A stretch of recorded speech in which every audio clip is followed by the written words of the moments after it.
തദ്ദേശ തെരഞ്ഞെടുപ്പിന് തൊട്ടുപിന്നാലെ എംഎൽഎ സ്ഥാനം രാജിവെക്കുമെന്ന് പി.സി. ജോർജ്. ഇടതുമുന്നണി നേതാക്കളുമായി ചർച്ച നടത്തി തീയതി തീരുമാനിക്കും.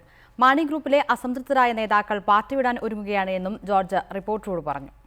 ഉമ്മൻചാണ്ടിയും രമേശ് ചെന്നിത്തലയും കുഞ്ഞാലിക്കുട്ടിയും തമ്മിലുണ്ടാക്കിയ പാക്കേജിന്റെ അടിസ്ഥാനത്തിലാണ് താൻ മാണി ഗ്രൂപ്പിൽ ലയിച്ചത്. മാണി തന്നോട് മാന്യത കാണിക്കാതിരുന്നത് ചൂണ്ടിക്കാട്ടിയപ്പോൾ ഇവർ ചേർന്ന് തന്നെ തൂക്കാൻ വിധിച്ചു. തന്നോട് ചെയ്തതിന്റെയാണ് കെ.എം. മാണി ഇപ്പോൾ അനുഭവിക്കുന്നത്. എന്തായാലും തദ്ദേശ തെരഞ്ഞെടുപ്പിന് ശേഷം വൈകാതെ താൻ എംഎൽഎ സ്ഥാനം രാജിവെക്കും. ഇടത് നേതാക്കളോട് ആലോചിച്ച് ഇക്കാര്യം തീരുമാനിക്കും. അത് ഞാൻ ഒറ്റയ്ക്ക് തീരുമാനിക്കുന്നതല്ല. ഇടതുപക്ഷ നേതാക്കന്മാരുമായിട്ടൊക്കെ ചർച്ച ചെയ്തിട്ടുണ്ട്. ഒരു ചർച്ചയുടെ അടിസ്ഥാനത്തിൽ ഉടൻ താമസിക്കില്ല. മാണി ഗ്രൂപ്പിലെ മിക്ക നേതാക്കളും അസംതൃപ്തരാണ്. പ്രത്യേകിച്ച് ജോസഫിനൊപ്പം നിന്നവർ.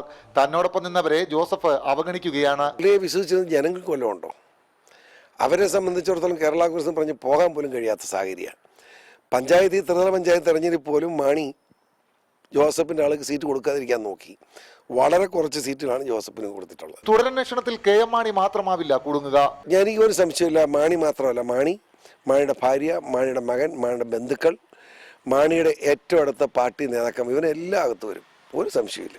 മാണിക്കെതിരായ ബാർക്കോഴ കേസ് വിധി കൂടി വന്നതോടെ തദ്ദേശ തെരഞ്ഞെടുപ്പിൽ സംസ്ഥാനത്ത് ഇടതുമുന്നണി വൻ വിജയം നേടുമെന്നും ജോർജ് പറഞ്ഞു. ക്യാമറമാൻ ശ്രീ കല്ലുമുട്ടിക്കൊപ്പം സനിൽ ഫിലിപ്പ്, റിപ്പോർട്ടർ, കോട്ടയം.